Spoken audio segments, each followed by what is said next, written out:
ao Saul, né, sempre um parceiro muito importante do NIT, sempre conosco nessa nossa batalha, né, de divulgar a inovação, divulgar a propriedade intelectual. Queria apresentar para vocês a equipe do NIT, o que é o NIT, né, dentro da universidade, é um núcleo de inovação tecnológica e empreendedorismo da instituição, é o órgão responsável, né, pela gestão da inovação, e propriedade intelectual, um dos órgãos, né, gestão da inovação é um dos órgãos responsáveis, né, na verdade, a gestão da inovação é um conjunto, né, de órgãos que precisam atuar. E o NIT é responsável mesmo, com certeza, pela propriedade intelectual.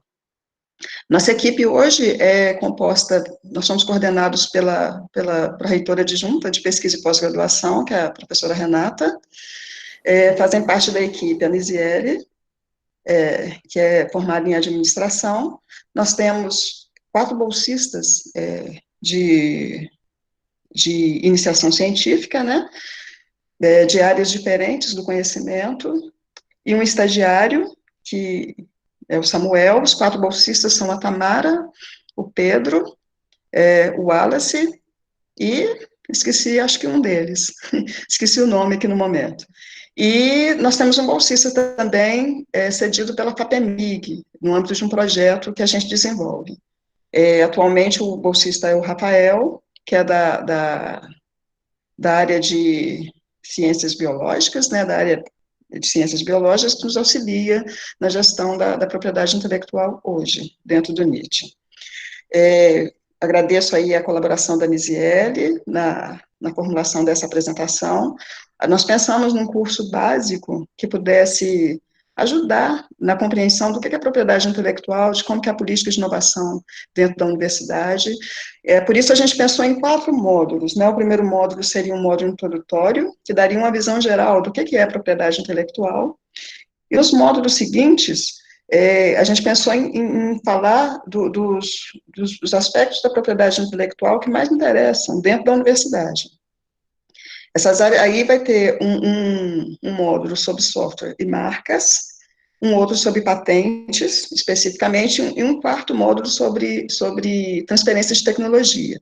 Os demais ramos da propriedade intelectual são igualmente importantes, mas aqui nós compreendemos que nos interessa mais esses aspectos que a gente está colocando, tá certo? Aí, nós vamos falar, então, sobre o que é a propriedade intelectual. No próximo slide, que a Nisiele vai passar, a gente vê aí o que é a propriedade intelectual. A propriedade intelectual, ela está em todas as áreas, todos os ramos, todos os momentos que a gente convive dentro da sociedade. Quando você entra dentro de uma farmácia, né, para comprar um medicamento, você está necessariamente adquirindo um direito de propriedade intelectual que pertence a alguém. Isso está no perfume que você usa, no creme dental, na embalagem de um perfume, no celular que você usa no dia a dia, né? Então, isso é propriedade intelectual. O conceito é muito amplo, nós utilizamos esse conceito aí, que é fornecido pela Convenção, né, da Organização Mundial da Propriedade Intelectual, que foi escrita lá em 14 de julho de 67, que diz que propriedade intelectual é tudo aquilo que faz parte da criação humana, né? Então, qualquer máquina que você utiliza, o celular, o veículo, papel de parede é uma obra de propriedade intelectual, um tecido, a estampa de um tecido é obra de propriedade intelectual, uma obra literária faz parte da propriedade intelectual. Aí, no próximo slide, nós vamos poder verificar quais são especificamente, o que são esses direitos. Do que diz respeito? Você pode passar, por favor, Nise? Bem, ela decorre, então, da capacidade do intelecto humano, conforme a gente disse. Qualquer coisa que você adquire no comércio, quando você vai ao hospital, né, que é o momento que a gente está vivendo agora, que você precisa ir ao hospital, você precisa de um respirador, aquilo faz parte da criação de alguém pensou na técnica de como que aquilo funcionaria e transformou muitas vezes, como a gente está vendo muito na mídia hoje, né, que muitas vezes a pessoa transforma um ventilador no respirador artificial. Isso é a arte do ser humano para poder cuidar de pessoas e transformar e melhorar os aspectos sociais. Nós temos, então, em termos de propriedade intelectual, direito autoral e conexo, e nisso faz parte as obras intelectuais, o software, e também tudo aquilo que decorre das obras literárias, artísticas e científicas, são direito do autor. Então, se você tem uma obra literária e alguém transformou essa obra literária numa peça de teatro, nós vamos pensar na interpretação artística, que é um direito conexo. E o programa de computador um outro tipo de direito de propriedade intelectual que se adequa dentro desse ramo. No próximo slide, nós vamos ver os direitos de propriedade industrial, que são as patentes. A patente decorre de proteção de invenção. Quando você pensa lá no início, no século passado, quando alguém pensou no primeiro telefone, né, que revolucionou a comunicação, isso é um direito de propriedade industrial, que decorre de um estudo muito aprofundado, e que tem que ter um aspecto de aplicação industrial, porque aquele telefone ele tem que ser replicável industrialmente, ele tem que ter uma atividade inventiva importante, né? Não pode ser uma coisa qualquer, não precisa ser disruptivo, mas tem que ser importante, tem que transformar a sociedade, não pode ser algo banal, né? Isso é uma patente. Nós temos que pensar nos desenhos industriais também, que são outra forma de proteção, quando a gente pensa no modelo de um carro, no modelo de um telefone, num frasco de perfume, isso são direitos de desenho industrial. E as marcas, né, que vão ser objeto também de aprofundamento depois, é um sinal distintivo, né, que vai identificar um determinado produto, um determinado processo. A marca é um direito muito importante dentro do direito de propriedade intelectual, porque identifica produtos e muitas vezes costuma ter mais valor até do que o próprio produto, né? Uma das marcas mais famosas que a gente sempre ouve falar e todos conhecem é a Coca-Cola. A Coca-Cola optou por não patentear a sua fórmula e preservou a questão da marca e trabalhou a questão da marca durante anos. E hoje é um ativo importante, talvez o mais importante da empresa. Nós temos outras marcas importantes, antigas, como, por exemplo, leite de rosas. Eu estava fazendo uma pesquisa recente, Granado, que é uma marca antiga que foi recuperada há pouco tempo. A marca, ela tem que ser muito bem trabalhada, porque uma empresa pode ter diversas marcas, né? E a marca principal, por exemplo, a Coca-Cola é um exemplo, que é a marca principal e diversas marcas no entorno, que são trabalhadas, né, que são geridas, né, no caso, pelos gestores, né, de propriedade intelectual da empresa, e que pode ser um ativo muito importante. E nós temos também outros direitos de propriedade intelectual, aqui a gente cita a indicação geográfica, né, que pode ser, por exemplo, o caso um caso específico que a gente tem na nossa região, que é o queijo Minas, é o café do Cerrado, que são determinados produtos que só podem receber aquele nome, por exemplo, queijo Minas, porque é fabricado aqui. Café do Cerrado, porque é fabricado em determinadas condições lá no Cerrado. Sabe, então, isso é indicação geográfica, isso também é tratado pelo INPI. Existem outras formas de direito de propriedade intelectual que a gente não vai aprofundar, né, não vai mencionar aqui, que é o caso de manifestações folclóricas, são os direitos compartilhados, né, nas comunidades locais, que, por exemplo, você pode pensar numa determinada comunidade que tem um chá que cura pessoas, né?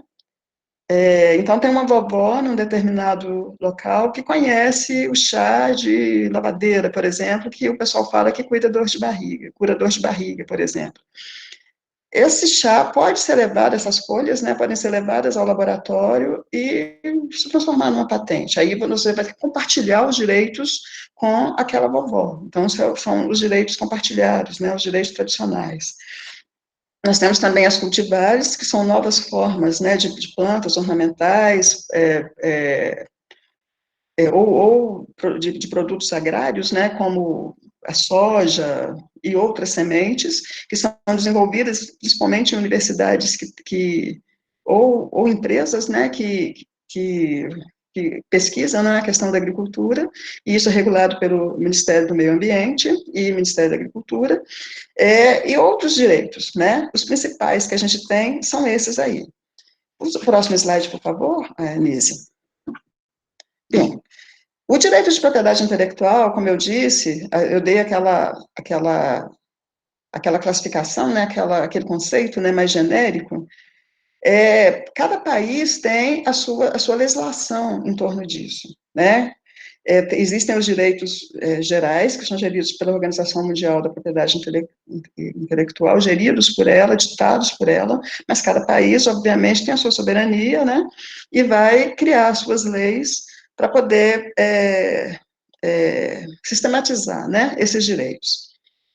Nós temos duas questões muito interessantes na propriedade intelectual no que se diz respeito aos órgãos públicos e às empresas privadas. As empresas privadas, de uma forma geral, quando se trata de direito do autor, suponha que um pesquisador seja contratado por uma determinada empresa, né? Samarco, por exemplo, suponha que a Samarco tenha um setor de propriedade intelectual de desenvolvedores, um grupo de cientistas lá dentro, e que eles criem algo inovador que vai ser aplicado dentro dessa marca. Aquele direito de propriedade intelectual pertence exclusivamente à empresa Samarco, porque é da iniciativa privada. A pessoa é contratada para fazer aquele desenvolvimento. No caso das universidades, né, das empresas públicas, de uma forma geral, a gente tem regras específicas, e aí a gente valoriza a figura do autor e do inventor. Então, no caso da instituição, da UFOP, né, especificamente, e das universidades, de uma forma geral, o direito pertence à universidade, mas os direitos financeiros, né, decorrentes dos direitos de propriedade intelectual são divididos com o autor e com o inventor. No caso das empresas, normalmente, o autor e o inventor recebem um prêmio. Quando recebe? Nas universidades, de uma forma geral, o autor e o inventor, ele recebe um bônus, né, pelo trabalho desenvolvido. Com relação à cotitularidade dos direitos, se qualquer direito, como eu disse antes, qualquer direito de propriedade intelectual é decorrente do espírito humano, da sabedoria de cada pessoa, da sua ciência, do seu conhecimento, do seu esforço, né? É só você pensar a quantidade de anos que demora numa pesquisa de um fármaco, por exemplo. Então, é interessante que você, desde o início, verifique quem está contribuindo financeiramente e intelectualmente para o direito de propriedade intelectual. Nesse caso, o direito é dividido entre aqueles que contribuem. Então, pode ter 2, 3, 4 titulares do direito, né? No caso da UFOP, especificamente, o autor e o inventor é qualquer membro da comunidade acadêmica que participe daquela invenção, daquele direito, né? Daquela obra literária, daquele software. Esse autor, o inventor, é nominado, pode ser um aluno, pode ser um técnico, pode ser um professor. E aí, suponha que seja um direito de propriedade intelectual que seja transferido para a iniciativa privada e que a universidade receba royalties com essa transferência. Acontecendo isso, a universidade vai repassar 1/3 dos valores financeiros, né, decorrentes da transferência de tecnologia ao autor e ao inventor. No caso da cotitularidade, todos aqueles que contribuem para o desenvolvimento do direito vai ser cotitular na medida da sua participação. Então, se são 2 universidades, nós vamos fazer um trabalho junto com o NIST da outra universidade para a gente verificar o percentual de cotitularidade de cada uma dessas 2 instituições. Nós temos muitos casos de cotitularidade, porque os nossos pesquisadores normalmente trabalham, né, com outras instituições, e a colaboração é essencial. Hoje em dia, a gente está vendo como é importante a questão da colaboração com as empresas, né, cada vez mais forte, principalmente nesse momento atual que a gente está vivendo, né, a gente está vendo como é importante a colaboração com as empresas, a gente tem muitas parcerias, muitas patentes conjuntas com empresas, né, que nós estamos vivendo esse momento que a gente precisa, tem pouco recurso para pesquisa, né, então a gente precisa necessariamente da colaboração das empresas para o desenvolvimento do país, né.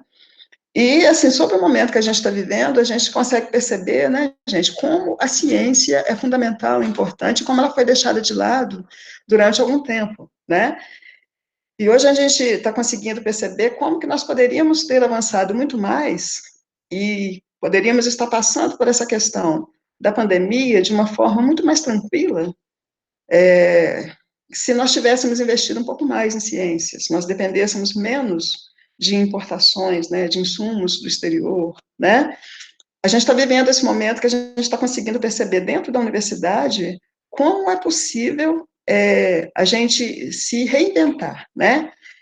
Porque muitos membros da comunidade científica, daqui da UFOP, inclusive, estão se movimentando justamente para tentar criar ou construir, né, vamos dizer assim, desenvolver esses insumos que a gente importa.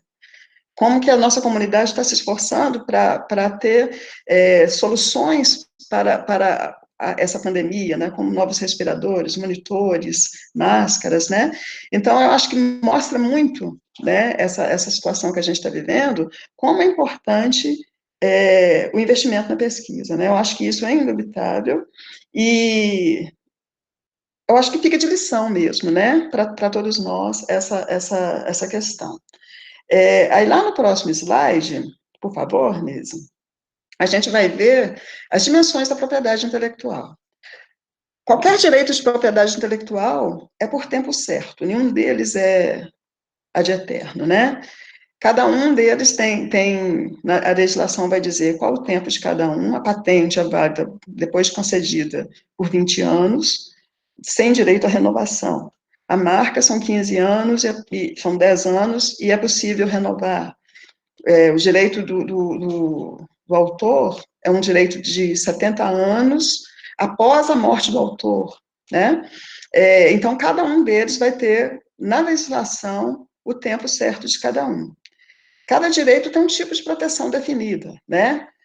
A obra literária, ela vai ser, você vai proteger os termos, né, a arte daquele autor vai ser protegido pela Biblioteca Nacional, se for uma melodia pela Escola de Música da UFRJ, se for ligado à escultura, essas artes plásticas, né, vai ser pela Escola de Belas Artes da UFRJ, enfim, cada direito tem o seu escopo e o seu tipo de proteção. Cada direito tem a sua especificidade com relação ao território. Patente, por exemplo, ela vale no território do país no qual ela foi depositada. Ela não vai valer para os outros países. O direito do autor é um direito internacional. Decorre isso a questão do software, que tem proteção internacional. E a proteção do direito dá segurança jurídica às pessoas. Então, muitas vezes, a pessoa fica na dúvida, eu protejo ou não esse software? Né? Porque o direito do autor é inerente à criação. Se você provar que foi você quem criou, é seu e ninguém vai poder sair copiando, né? O seu software, a sua obra literária, a sua obra científica. No entanto, se você fizer a proteção do seu software, você vai ter segurança jurídica no que se refere a isso. Se você faz o depósito da sua patente, você vai ter segurança jurídica no caso de cobrar de terceiros se eles estiverem te copiando, te plagiando. Então, o objetivo de proteger é obter segurança jurídica.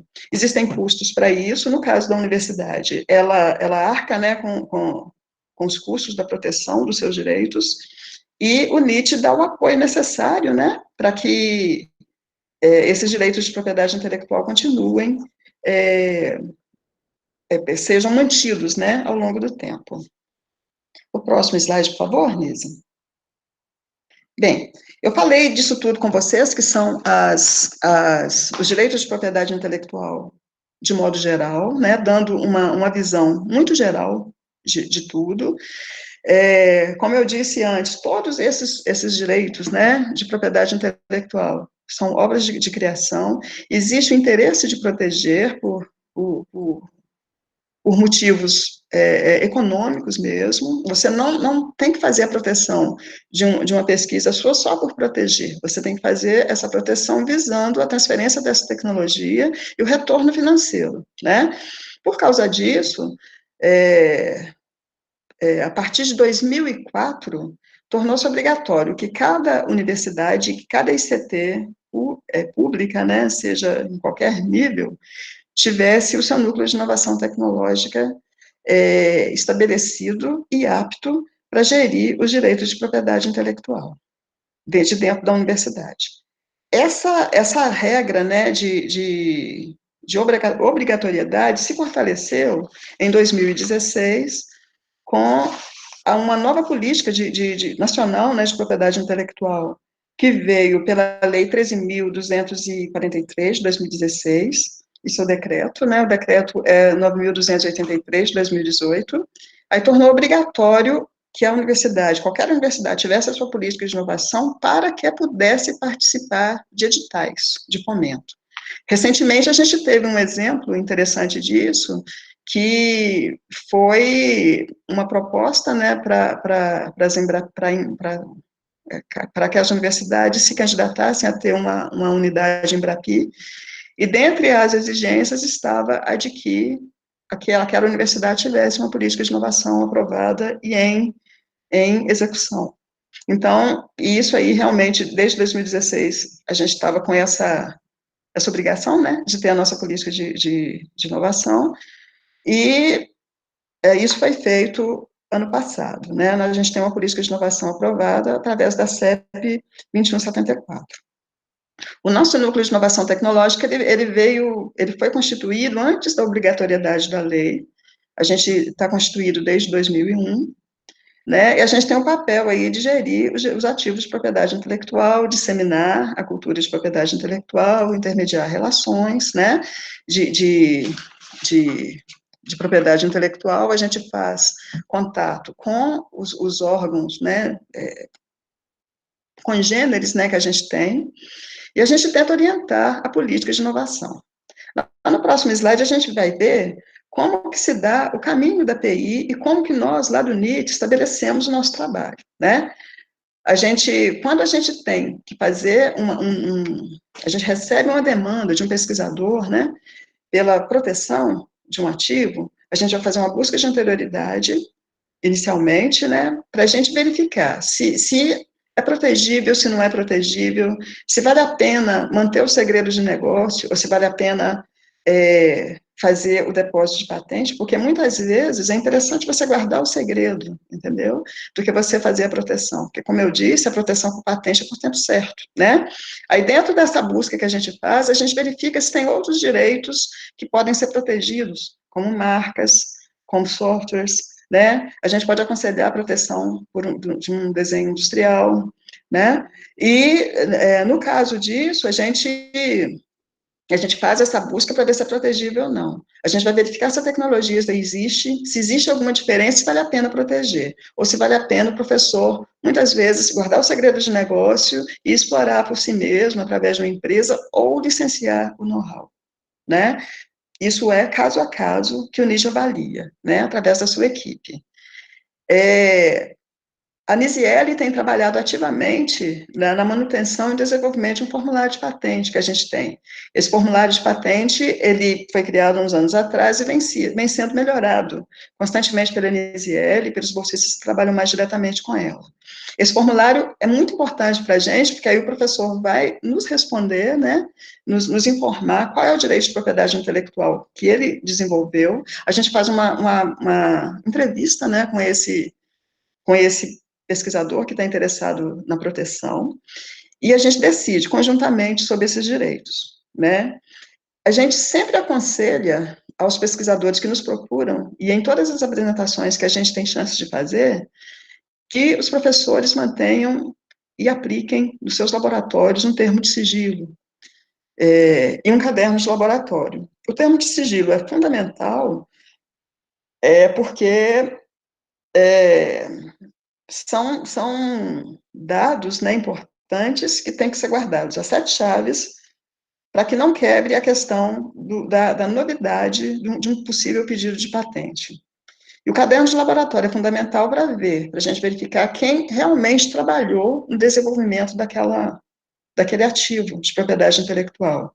Acontece muitas vezes de um pesquisador estar num laboratório e mudar de universidade. Então, a gente tem que ter uma ideia de até quando ele trabalhou aquela pesquisa dentro da universidade para que ele tenha os direitos de autor dele preservados, para que ele não tenha nem mais nem menos do que ele tenha direito. Por isso, o caderno de laboratório é algo muito importante. Atualmente, a gente tem solicitado aos pesquisadores que apresente um pitch da sua tecnologia, né, em linguagem simples, popular, para que a gente divulgue nas nossas plataformas, que a gente tem acesso, divulgue essa tecnologia para transferência. A gente só faz o depósito da patente depois desse pitch apresentado. E a gente está criando, está em execução também um formulário de divulgação da tecnologia, para que as empresas interessadas possam nos encontrar, né? Possam achar as nossas tecnologias e fazer contato conosco para que a gente faça licenciamento ou transferência. Essa novidade, né, que foi implementada no NIST há pouco tempo, né, que a gente estava chamando de vitrine tecnológica, já tem rendido seus frutos, a gente já tem conseguido alguns contatos, poucos por enquanto, mas algumas pessoas já nos identificam, já identificam os nossos ativos através dessas nossas plataformas. A gente vai classificar, né, o direito de propriedade intelectual, como eu disse anteriormente, se a gente vai fazer um know-how, se a gente vai proteger, se o professor vai fazer a sua exploração através de uma startup, né, a gente faz o depósito da patente nacional, porque a patente internacional, o custo dela é muito alto, então, se a internacionalização vai depender do interesse do parceiro privado, ou da outra universidade, né, porque realmente a gente não tem recursos para patente internacional. A gente tenta fazer, né, igual eu disse anteriormente, a questão da parceria, né, com as empresas, de modo a licenciar, a transferir tecnologia, a prestar serviço dos nossos laboratórios, a gente tem se preparado para isso. A gente sabe que os laboratórios, a expertise está dentro da universidade, e é preciso a gente colocar os nossos laboratórios para prestar serviço e para atender, para serem compartilhados com as empresas, para que a gente possa ganhar dinheiro para investir em novas pesquisas, né? E aí, esses valores todos estão recebidos, gente, seja de royalties, seja de compartilhamento de laboratório, seja de prestação de serviços, boa parte deles vão ser reinvestidos em novas pesquisas. Esse é o objetivo, esse é o ciclo, é o caminho da PI que a gente tenta fazer dentro da nossa universidade, tá? Por enquanto, tem dado certo, né, esse tipo de situação aqui dentro da UFOP. Bem, nesse próximo slide, a gente já falou dessa questão da titularidade da propriedade intelectual, né, tudo que é desenvolvido dentro da universidade pertence a ela, né, ou ao seu cotitular. Como eu disse antes, qualquer membro da comunidade universitária que participe da invenção é inventor, é autor, é muito importante a menção do nome da UFOP nas atividades desenvolvidas aqui dentro, é importantíssimo a gente divulgar, né, as questões, né. Como eu disse, a gente arca com as patentes nacionais, né, a internacionalização vai depender do parceiro privado, né, ou do parceiro, né, que pode ser uma universidade que tenha recursos para isso, aí essa outra universidade vai arcar com os direitos da internacionalização. Na nossa política de propriedade intelectual, a gente colocou uma política de revisão periódica, porque, como eu disse lá no início, né, o direito de propriedade intelectual, ele é comercializável, né, gente? Ninguém vai ficar sentado, né, fabricando uma máquina para ela ficar guardada na gaveta, né? Você colocou todas as suas energias, né, para poder ter uma máquina nova, né? que resolve um problema da sociedade, então você tem que colocar aquilo à disposição da sociedade. Se, dependendo da situação, vai ser gratuito, sim, né, igual o momento que a gente está vivendo, tem que ser, né, no caso da pandemia, o Covid, a gente tem trabalhado nos contratos que os serviços são gratuitos, tem que ser. O momento exige isso, mas no momento normal, ou dependendo da situação, esse direito de propriedade intelectual, ele vai ser negociado, né? Então, não adianta a gente ter uma patente de 20 anos, de 19 anos, né, porque com 20 anos ela entra no domínio público, né, ela tem 20 anos de concessão e nunca houve um movimento de licenciamento, de transferência, de know-how, nenhuma empresa se interessou, não houve interesse para continuar o desenvolvimento, então esse pedido de patente vai ser abandonado. Vai ser oferecido ao pesquisador, se ele tem interesse de continuar, se ele tiver interesse de continuar, o NIT vai auxiliar, mas são os recursos públicos, tá? Então, essa é uma novidade, né, que a gente tem tido, uma novidade importante, que algumas universidades já estavam fazendo, acho que a Universidade Federal de São Carlos foi a primeira a pensar nessa questão da política de abandono. Então, para nós, é algo importante por causa dos recursos, né, que não são muitos. Lá no próximo slide, a gente vai ver a questão da exclusividade ou não do licenciamento da tecnologia, né, se houver interesse de uma empresa, né, pelo licenciamento, a gente vai estudar se aquele, e de acordo com o interesse da empresa, né, se vai ser exclusivo ou se não vai ser exclusivo. Hoje é possível, com um marco legal novo de ciência e tecnologia, é possível você fazer um licenciamento não exclusivo com mais facilidade e com exclusividade com mais facilidade também. Então, no caso de uma pesquisa e desenvolvimento, né, com a empresa, a exclusividade vai ser dada à empresa, né, sem oferta pública. E a gente vai definir a remuneração da instituição em um contrato específico, né? E quando for feito o licenciamento sem exclusividade, vai ser feita uma contratação direta, né, que a gente chama de dispensa de licitação, né? Dentro da política de inovação, a gente faz a negociação dos projetos de P&D que vão gerar esses direitos, né, esses desenvolvimentos conjuntos com a empresa. Então, e aí quando a gente licencia, ou quando a gente negocia um projeto de pesquisa, a gente vai pensar nas formas, né, de negociação. Na nossa política, pode ser royalties, né, cujo percentual vai ser caso a caso discutido. A universidade pode participar no capital de uma empresa, no caso da gente licenciar para uma empresa de pesquisador sócio, né, que é possível um pesquisador da universidade criar uma startup e licenciar a tecnologia, né. Aí a universidade pode ser sócia dessa empresa ou pode ter usufruto dessas ações ou dessas cotas da empresa.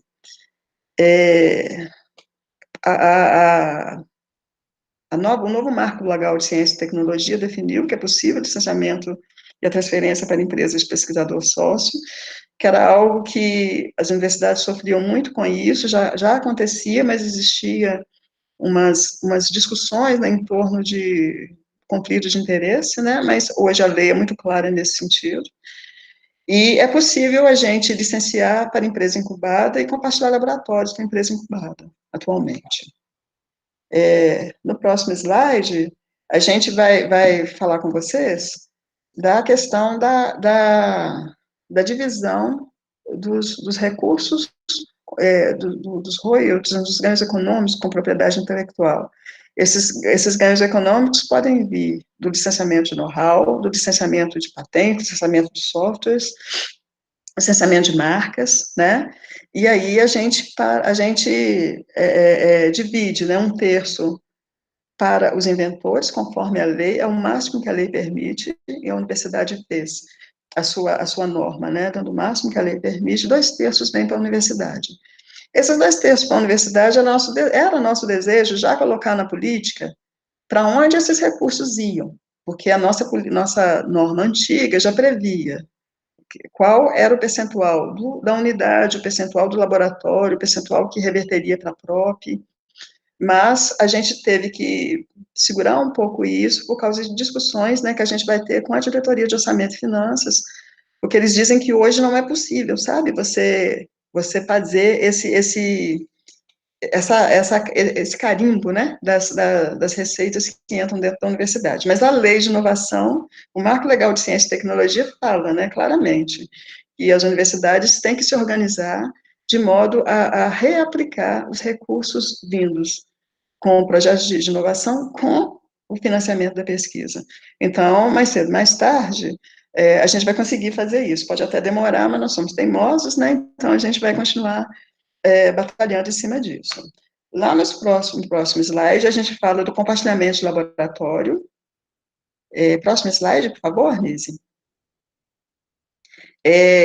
A gente fala dessa questão aí do compartilhamento, né, dos laboratórios, equipamentos, né, instrumentos, porque conforme a gente disse anteriormente, nós temos um parque laboratorial muito bom, todas as universidades têm, que quase sempre a gente tem equipamentos que as empresas não têm, e muitas vezes a gente precisa de equipamentos que as empresas têm.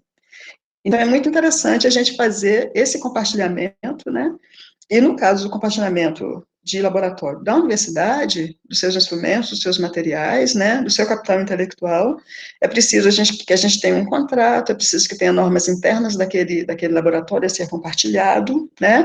Ontem mesmo, Nisiele deve lembrar, a gente fez uma reunião com a Fundep para tratar disso, né, e a gente deve começar aí um movimento, que eu espero que tenha um resultado positivo, né, para a gente trabalhar essa questão do compartilhamento e da prestação de serviço dos laboratórios, que é algo muito importante para o futuro da universidade, para que a gente tenha recursos, né, para financiar a pesquisa. Eu, assim, repito sempre que nesses casos é fundamental, no caso de compartilhamento de laboratório, a implementação do termo de sigilo, porque ali são desenvolvidas pesquisas, né, singulares, né, que podem reverter em sucesso, em proteção e depois no licenciamento. Então, é preciso ter o termo de sigilo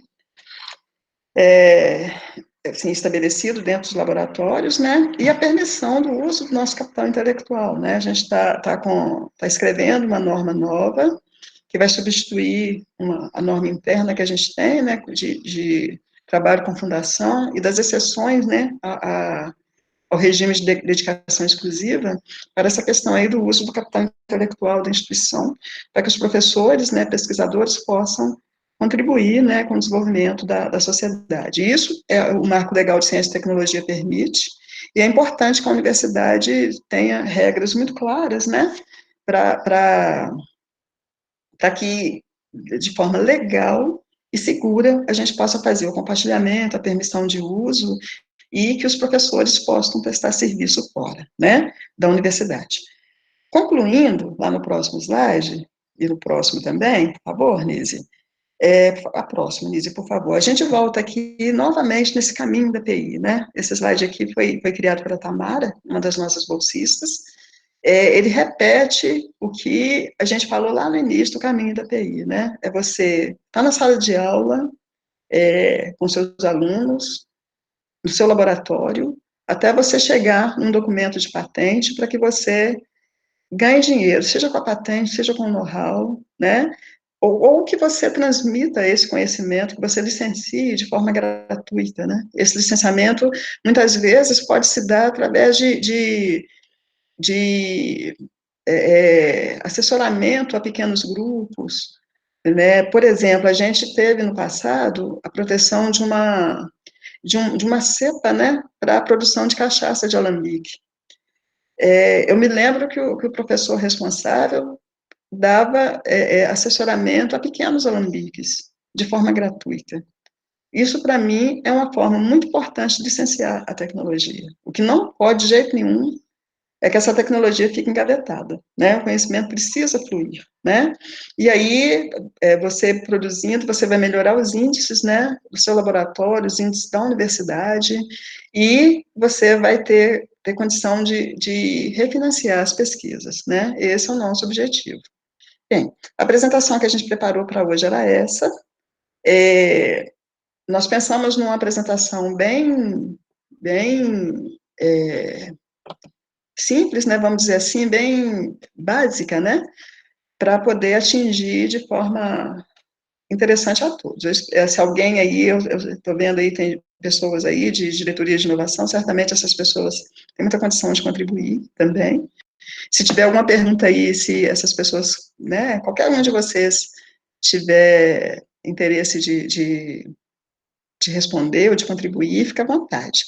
Aí, Saúl, te agradeço pela oportunidade. O próximo curso, que é o curso de software, né, o módulo, né, software e marca, vai ser apresentado pela Nisiele, que está trabalhando diretamente com essa questão de marca e de software dentro da universidade, e eu vou tentar passar para vocês informações sobre patentes no terceiro módulo e sobre transferência de tecnologia no quarto módulo, sempre com auxílio da Nisiele e com o resto do pessoal aí da nossa equipe, tá bem?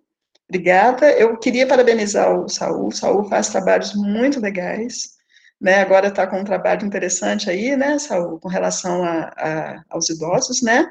Nessa fase difícil que a gente está vivendo. Isso é muito bom. Isso coloca a universidade de uma maneira muito positiva, né? Para a sociedade, para a comunidade, nesse momento que a gente está vivendo. Novamente, eu agradeço pela oportunidade. Um dos nossos objetivos é realmente apresentar o nosso trabalho, divulgar a propriedade intelectual, divulgar a inovação, divulgar o nosso trabalho. Portanto, muito obrigada, viu?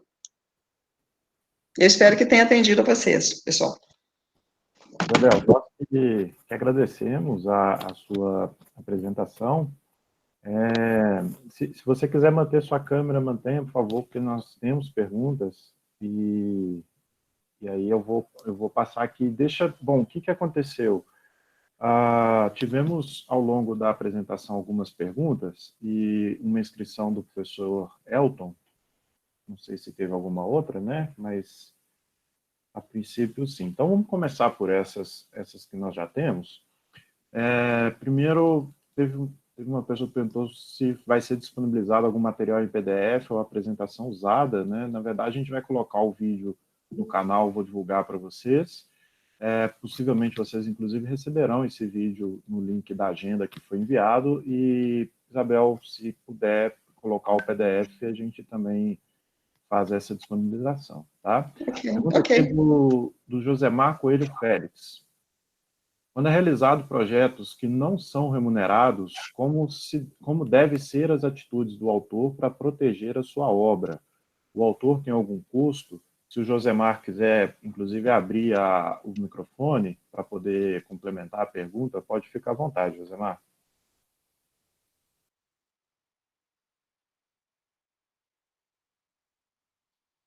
Parece que o Josemar... Josemar, se tiver... Josemar. Tá lá. Talvez seu microfone está no mudo, tá? Pode abrir o microfone e falar. Está com a conexão ruim. Tá bom. Então a pergunta, Isabel... Tá me escutando? Sim. Okay. Tá. É por causa que, assim, às vezes é tão difícil a gente conseguir acesso a uma empresa para poder, né, desenvolver alguma coisa, uma iniciação ou um método de mestrado, né?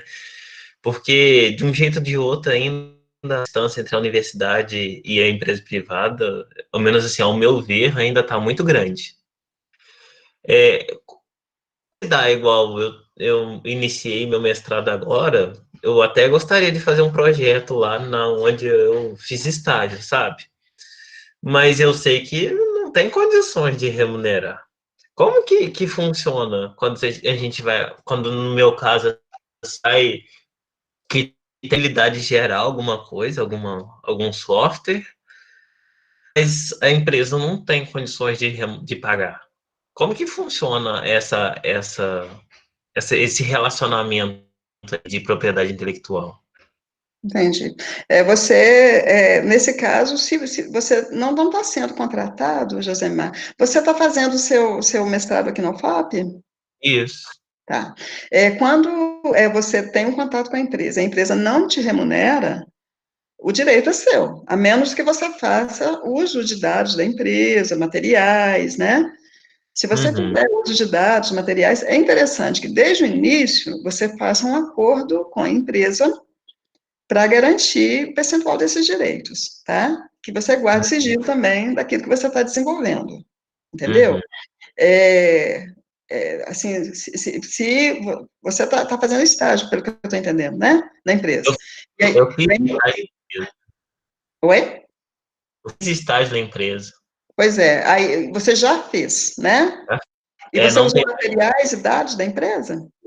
Aí eles até se mostraram, né, dispostos a ceder os materiais, ter visitas lá dentro da empresa e tudo, entendeu? Entendi. Eu acho que Mas nesse caso é interessante você fazer um acordo com a empresa, né?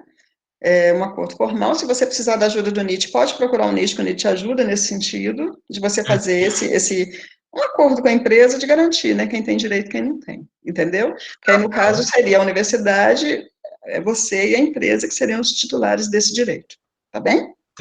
mas aí eu posso, vamos supor, ceder o produto, o software para a empresa Não, e se você ceder o software para a empresa, você não pode ceder, você tem que fazer um acordo de cotitularidade, entendeu? E aí, se a empresa for usar economicamente, é um direito seu ceder os direitos patrimoniais, né? Não tem nenhum problema. Mas, você entendeu?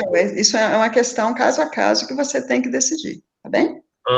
porque a minha dúvida é assim, se a empresa não paga e eu tenho interesse de fazer o registro da propriedade intelectual, né?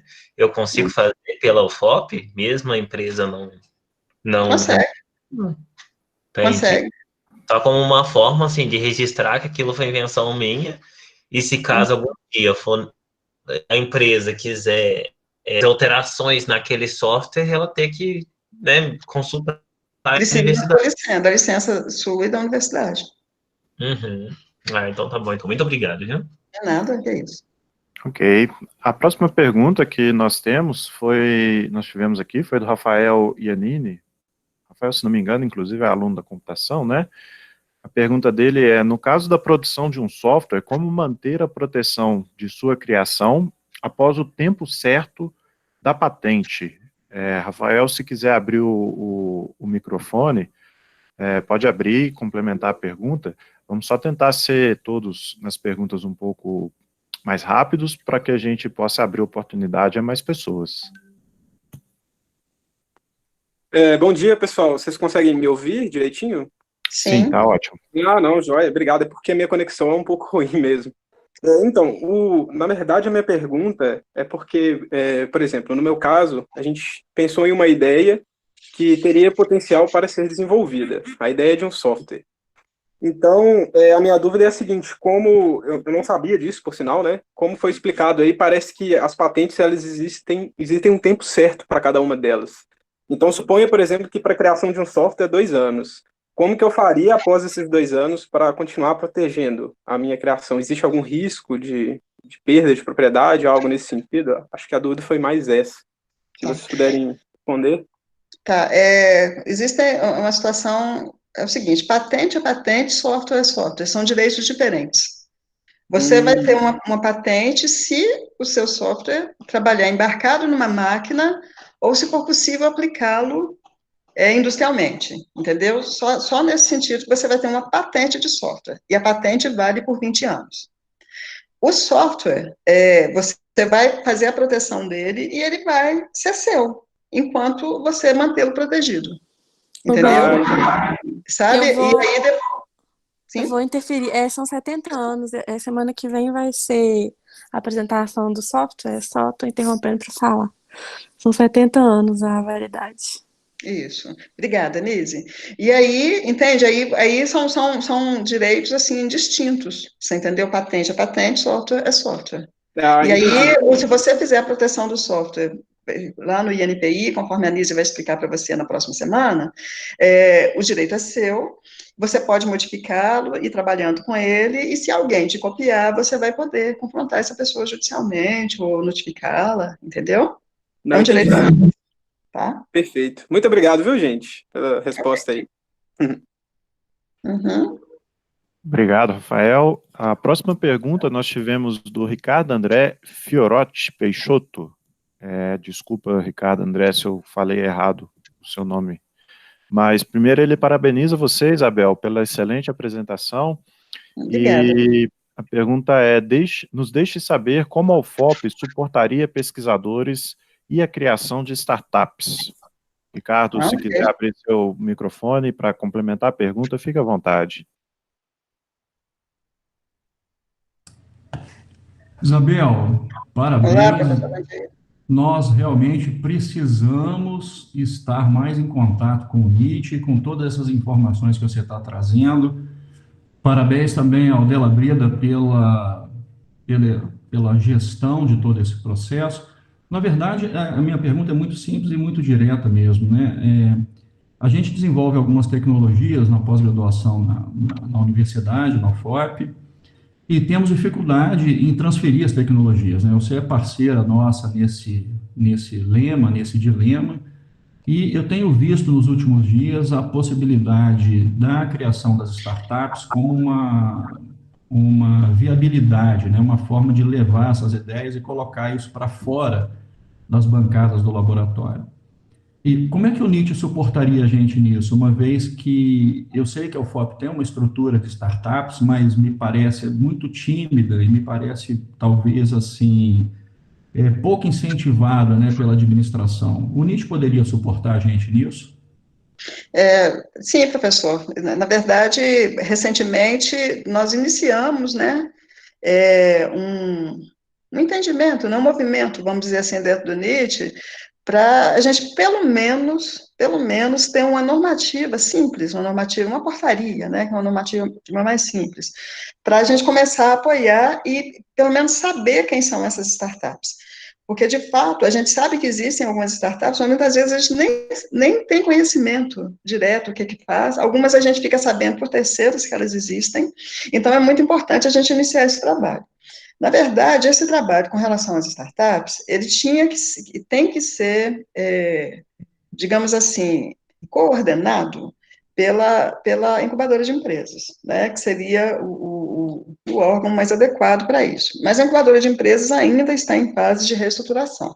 Então, por isso, antes dessa pandemia, a gente já tinha começado esse movimento, e em breve deve sair uma portaria nesse sentido.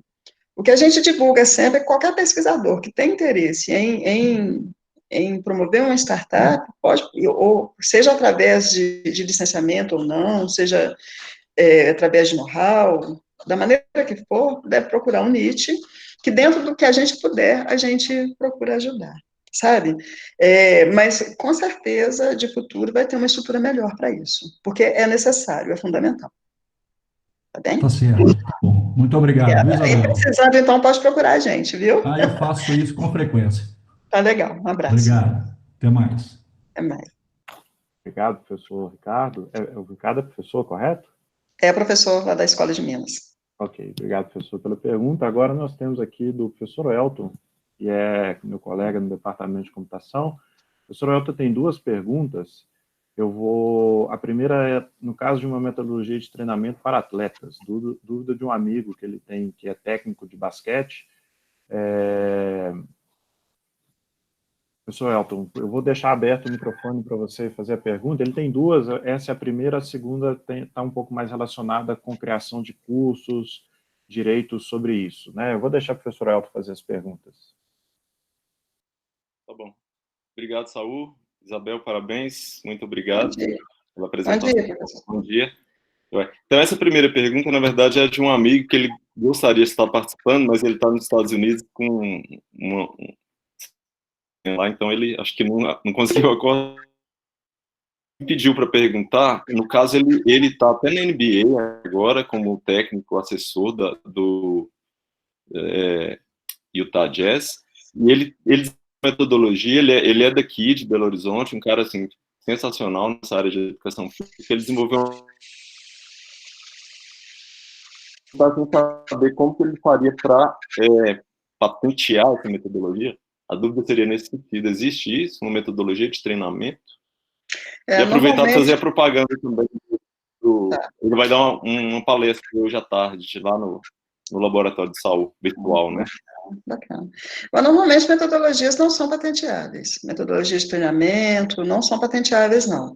Ele deve tentar proteger esse know-how dele através de know-how, tá? Através de um segredo.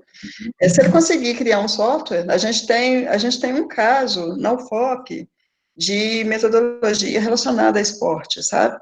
E aí os pesquisadores partiram para criar um software para isso, porque a patente não é possível nesse caso. E tem dado muito certo esse modo, né, de desenvolver que esses pesquisadores conseguiram, tá? Metodologia patenteável não é.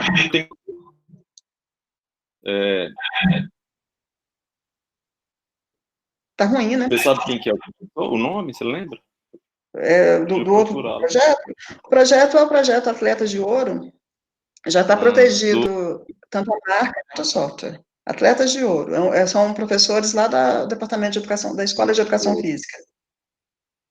Ah, obrigado.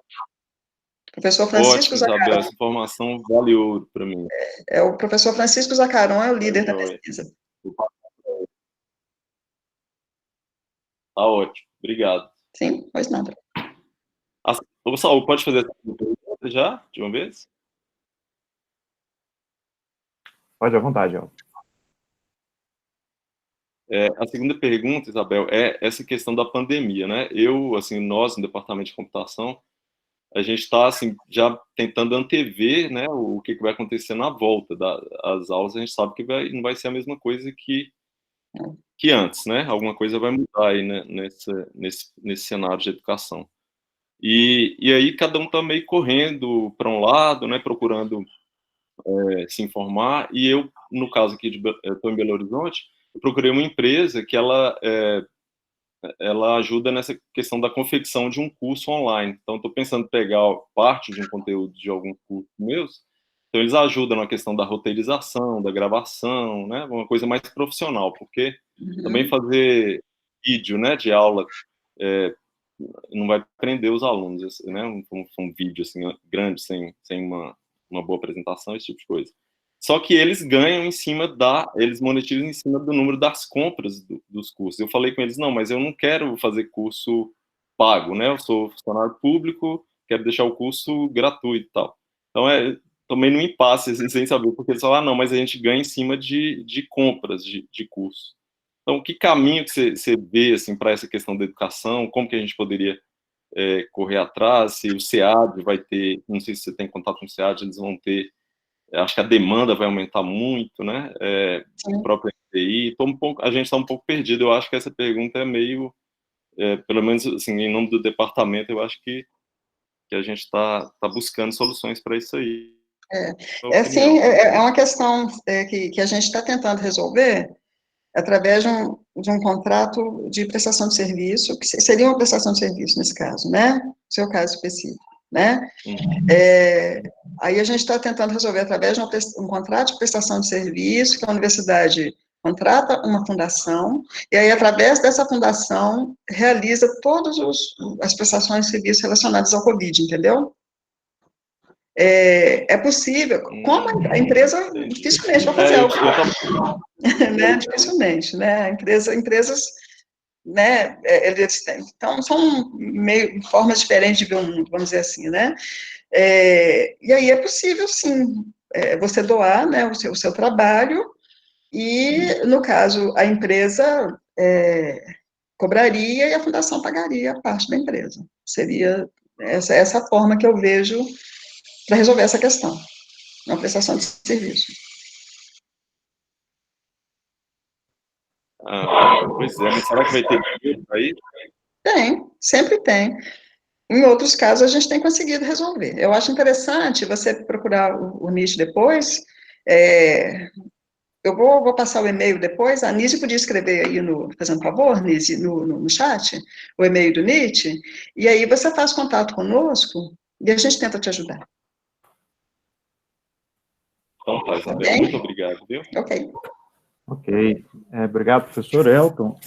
Pedir desculpas aqui ao Fabrício Marques de Oliveira, eu pulei a pergunta dele, são muitas mensagens no chat e às vezes eu me embolo aqui, então Só também uma questão de ordem, gente, eu acho que eu vou fechar as perguntas. Nós temos rapidamente aqui o Fabrício Marques de Oliveira, na sequência Bruno Ugolini, desculpa, Bruno, se eu mencionei errado o seu nome, Gabriela de la Brida e Fabrício Silva Ribeiro. Vamos fechar nessas 4 perguntas, pode ser? Porque a gente já está aqui às 10h03, estourando o nosso tempo, e aí a gente faz aquele trabalho de vocês enviarem as perguntas no e-mail que eu havia disponibilizado, depois eu disponibilizo mais uma vez. Se alguém do back-end nosso aí, por favor, puder mandar no chat também o e-mail do nosso laboratório para receber as perguntas, eu ficaria agradecido. E antes até de Isabel falar, o doutor Ricardo me deu os parabéns, mas isso não é um trabalho meu, somente eu tenho que ressaltar aqui que tem uma equipe por trás que está dando suporte, a professora Andréa, a Débora Nasser, Rafael Ferreira, o Ricardo Mendonça e o Breno Keller. A Andréa é professora, os demais são alunos da nossa pós-graduação, então está dando certo, não é por minha causa, é por causa deles também, que inclusive alertam quando eu cometo alguma gafe aqui, tá certo? Então vamos lá, Fabrício, eu não vou fazer a pergunta, eu vou deixar para você abrir o microfone, pode ser? Para sermos mais rápidos? Ok, estão me ouvindo bem? Sim. Primeiramente, parabéns aí pela iniciativa, parabéns pela apresentação, muito dinâmica, objetiva. E a minha dúvida é o seguinte, eu sou professor do IFMG, e nós desenvolvemos, temos alguns trabalhos, em parceria, por exemplo, com a UFV, Instituto Federal do Norte de Minas, no desenvolvimento de fármacos. E nessa situação que a gente está vivendo, por exemplo, do coronavírus, em que o desenvolvimento de fármacos está muito em alta, a gente quer proteger, mas a gente observa que as indústrias farmacêuticas até procuram os pesquisadores, uma vez que foi feito algum depósito de patente, mas não chegam a concretizar nenhuma transferência. Pelo menos nos pedidos que nós fizemos na UFV, a gente tem observado muito isso. Aí eu queria saber duas questões. A primeira, como que está isso na UFOP, se vocês também têm pedidos nessa linha, e se estão conseguindo fazer a transferência.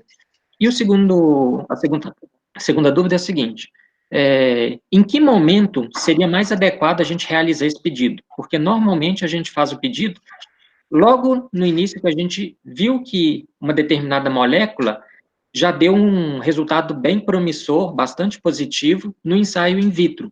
Mas depois a gente tem várias outras etapas, verificar se ela não é tóxica, por exemplo, para o ser humano, e convém já fazer o pedido logo no início ou aguardar mais um pouco?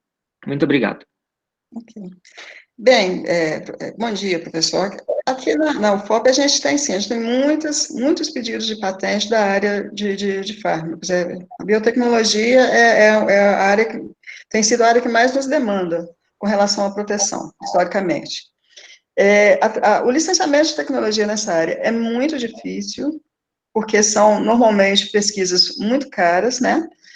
A universidade, igual você falou aí, normalmente o licenciamento se dá, a proteção se dá no momento bem no início, né, vamos dizer assim, da pesquisa, né, porque são anos e anos de pesquisa que é preciso para poder colocar um fármaco na prateleira, né, e aí, quando faz o licenciamento, nessa fase, normalmente é um licenciamento com pesquisa e desenvolvimento, né, e normalmente os valores são muito altos.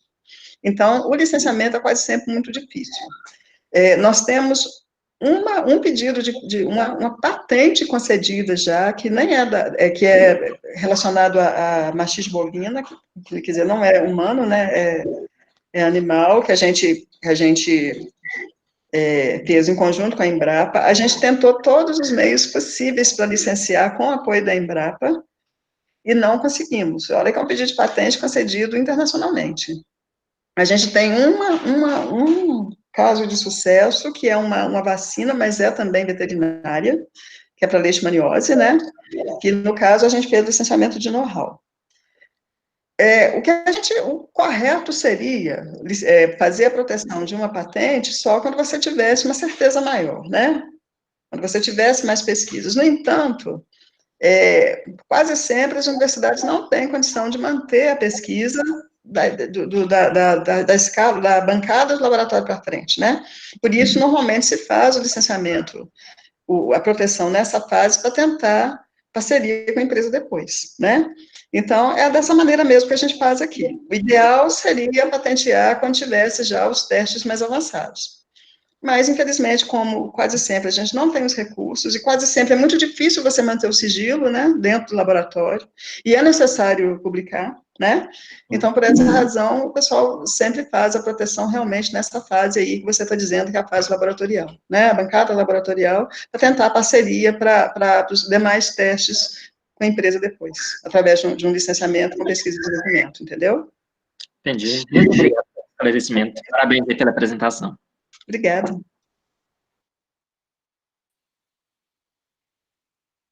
Desculpem, deu uma tela estranha aqui, eu fiquei em impossibilidade de habilitar meu microfone. Próximo aqui, obrigado, Fabrício, pela pergunta, e desculpe mais uma vez por ter pulado a sua vez. Bruno Ugolini, pode liberar seu microfone, Bruno?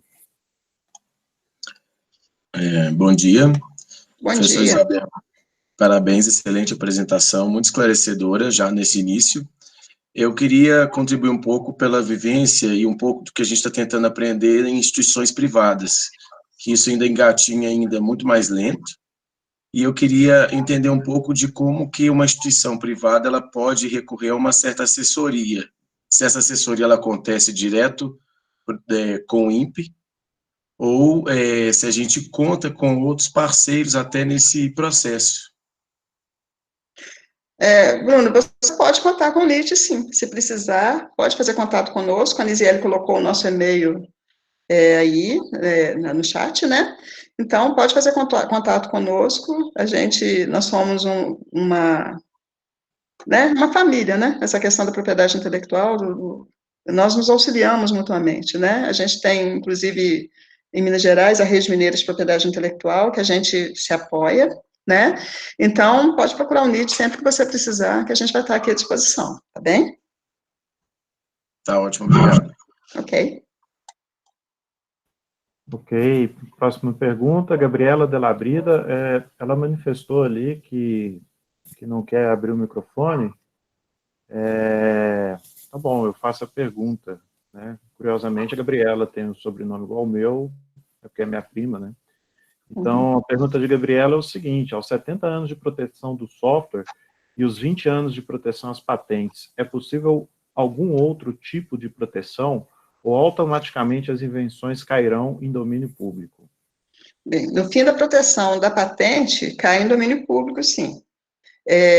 Porque a patente é uma troca, né, que o Estado faz em relação ao titular da patente. Olha, você me conta tudo que você desenvolveu, e eu te dou o privilégio durante 20 anos, e depois todos vão ter acesso e vão poder continuar o desenvolvimento, entendeu? Então, esse é o objetivo da patente. Com relação ao software, eu queria que a Nisiele posicionasse aí, Nisi, como que se dá essa questão do software. O software, ele tem os 70 anos, e também é isso aí. Cai em domínio público e você pode fazer Como é que fala que ela perguntou questão de... Deixa eu olhar a pergunta dela aqui. A pergunta é possível algum tipo de proteção, né, ou automaticamente as invenções cairão em domínio público? O software é igual ao direito de autor, né? Então, depois dos 70 anos, ele também cai.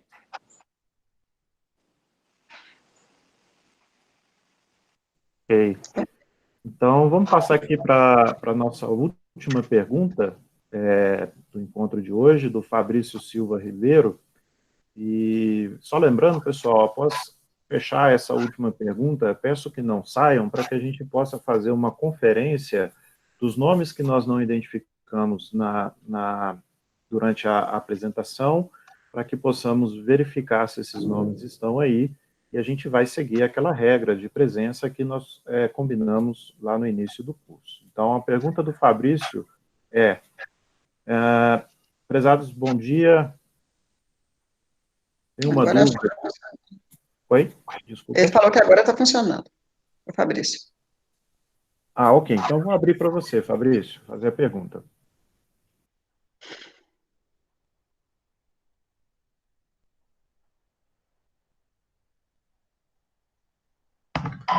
Olá, pessoal, bom dia. Bom dia. Primeiramente, agradecer, né, pela oportunidade que vocês estão dando, né, de participar sobre essa temática que eu acho bastante interessante e importante, né, no meio acadêmico, e excelente apresentação, professora. Diante disso, eu trabalho numa instituição pública, e nessa instituição a gente está criando um arquivo pelo Excel, como se fosse um diário digital para uma prefeitura municipal. E esse arquivo digital que a gente está desenvolvendo, a gente já divulgou para esse município, e aqui na nossa região acabou que os outros municípios estão interessados nesse tipo de arquivo que que é interessante para eles. Aí a gente, aqui na instituição, nós não temos muito conhecimento sobre essa questão, de ter autoridade sobre essa propriedade criada. Então, a gente ficou pensando, será que a gente precisa fazer esse tipo de registro ou criar algum núcleo para fazer algum acompanhamento? Eu tenho essa dúvida. Desculpa pela ignorância sobre a temática, mas eu estou aqui mesmo para entender e aprender, tá bom? Obrigado. Na verdade, todos nós estamos aprendendo o tempo todo, Fabrício. Eu trabalho com a NIT desde 2001, com propriedade intelectual, até hoje eu estou cheia de dúvidas. Então, é normal. Eu tenho a impressão que isso que você desenvolveu é um direito do autor, né? Você fez esse trabalho para uma prefeitura, e aí você pode ceder isso para um outro órgão, né, que tem interesse, aí você pode fazer um contrato de licenciamento, né, desse direito, ou de cessão desse direito seu, sem exclusividade, né, para cada um desses órgãos que tem interesse. Entendi, obrigado. Entendeu? É um direito do autor. No caso de você proteger esse direito, seria na Biblioteca Nacional, tá? Porque, pelo que eu estou entendendo, não é um software, né? Então, que é uma planilha, né? Então, seria um direito do autor. E aí, se você quiser fazer a proteção, você deve fazer essa proteção na Biblioteca Nacional, lá do Rio de Janeiro, ou não, né? Porque não é necessário você fazer essa proteção. Mas você pode fazer ou a cessão ou o licenciamento. Seria, no caso, uma cessão para esses outros órgãos, entendeu? E aí você pode cobrar pelo seu trabalho, né? Pelo trabalho da sua empresa. Entendi, obrigado. Ok. Ok, Fabrício, obrigado pela pergunta. Então, com a pergunta do Fabrício, a gente encerra a dinâmica de hoje, né? Só relembrando, por favor, não saiam, para que possamos garantir as presenças e os certificados de vocês no final dos 4 módulos. Isabel, mais uma vez, muito obrigado pela sua apresentação, sempre clara, né, e objetiva. Eu tenho contato com você e com o NIT em geral, pelo menos desde 2012, quando eu fiz o meu primeiro registro, e é isso, a gente sempre tem dúvida, a gente tem sempre coisas a aprender, né? Então, obrigado mais uma vez. Eu gostaria de solicitar, Saul, se assim, você vai ter a listagem, né, dos participantes, se você puder compartilhar essa listagem conosco, para a gente guardar nos nossos arquivos, a gente agradece, tá bem? Com certeza. Compartilho, sim. Nós, inclusive, pessoal, se quiserem, depois manifestem de alguma forma, eu organizo esse manifesto, né? A gente chegou até a conversar a possibilidade de fazer extensões desse curso, aprofundamentos em alguns aspectos, né? Essa primeira proposta é uma proposta mais ampla e menos profunda, e eu tenho a lista dos e-mails de vocês, no final, quem quiser, a gente pode criar uma forma de contato com vocês por e-mail, caso esse curso, de fato, dê sequência nessa linha mais profunda. Não é uma promessa, vamos primeiro fechar esse aqui, entender a dinâmica, para depois a gente evoluir, tá? A gente agradece muito, viu, pela oportunidade de novo, e parabéns pelo trabalho de vocês, muito legal, viu? A gente está aqui sempre à disposição aí de todos, nosso e-mail aí foi divulgado aí pela Nise, e tendo mais dúvidas, a gente está à disposição, tá bem? Ok, obrigado, Gabriel. Então, até semana que vem. Semana que vem. Tá bem, um abraço, gente. Tá. Bom, deixa eu me organizar rapidamente aqui, pessoal, só para ver qual é a melhor forma de fazer isso, né? Então, o que acontece é o seguinte, tivemos 156 inscritos, então é uma dinâmica não muito simples no primeiro momento, e desses 156 eu cheguei a perceber ali um pico de 96 pessoas online, né? Então, dá um certo trabalho para a gente fazer essa conferência aqui.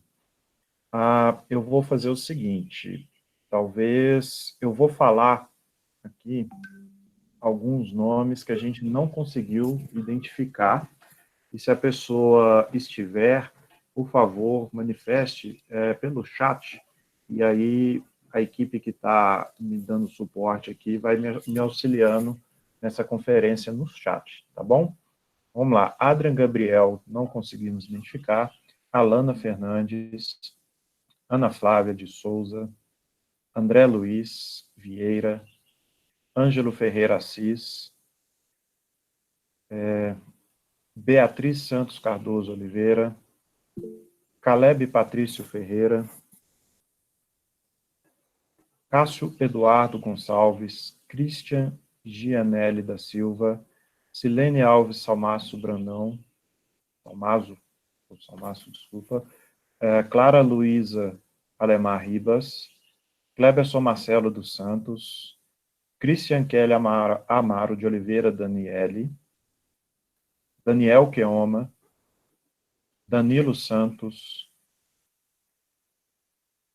Elaine Carvalho de Lima, Emiliana Cândida da Silva, Fernanda de Paula Silva, Fernando Pereira,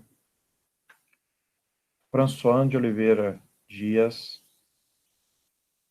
Geise Maria Almeida Costa de Carvalho, Gisele Márcia de Souza, Guilherme Ferreira de Souza Sobrinho, Gustavo Faria Amorim, Harrison Samuel Marques Lima, Ellen de la Silva Gomes, Indiane Aline Rios, Jennifer Silva Coelho, João Vitor Figueiredo Castelo Branco, João Vitor Oliveira Veloso Gonçalves, João Vitor dos Santos Vaz, José Martins da Rosa Júnior, Joyce C. Mendes de Paula, Karine de Oliveira Costa, Karine Beatriz Pascoal Fonseca, Leide Daiele dos Santos Queiroz, Lívia Cristina Pinto Dias, Lívia Stephanie de Souza, Luiz Gustavo Osório Pereira, Mariana Aires Correia Fonseca Paulino, Matheus Henrique Máximo Lima de Souza, Michele Cristiane Santos de Assis Gonçalves, Michele Teovina Cabral Marins, Natália Fernanda de Castro Meira, Nicole Canuto Nunes, Paulo Vitor de Castro Magalhães Correia, Petrônio Cândido de Lima e Silva, Rafael Henrique, Renata Giacomin Menezes, Túlio César da Silva Cruz, Vitor Hugo Martins, Vinícius de Oliveira Lara, Vitor Hugo Leles Fonseca, o Alisson Farias França, e aqui nós temos 4 nomes, 4 e-mails que não colocaram nome no formulário. Bárbara Letícia, @alunofop do BR, andersonvm1, @gmail, daih.guimarães, @gmail, e oelbraga7, @gmail. Esses, inclusive, eu vou mandar uma mensagem para vocês, para me mandar o nome de volta, para que eu possa inserir o nome de vocês aqui, porque é por meio desse cadastro que nós vamos emitir os certificados, ok? Então, só reforçando, os nomes que eu falei são nomes que nós não conseguimos identificar durante a transmissão. Os demais, se receberam o link, é porque estavam inscritos, e se eu não falei o nome é porque nós identificamos a sua participação. Ok? Para o próximo encontro, eu vou fazer algo bem semelhante, eu vou gerar um link novamente.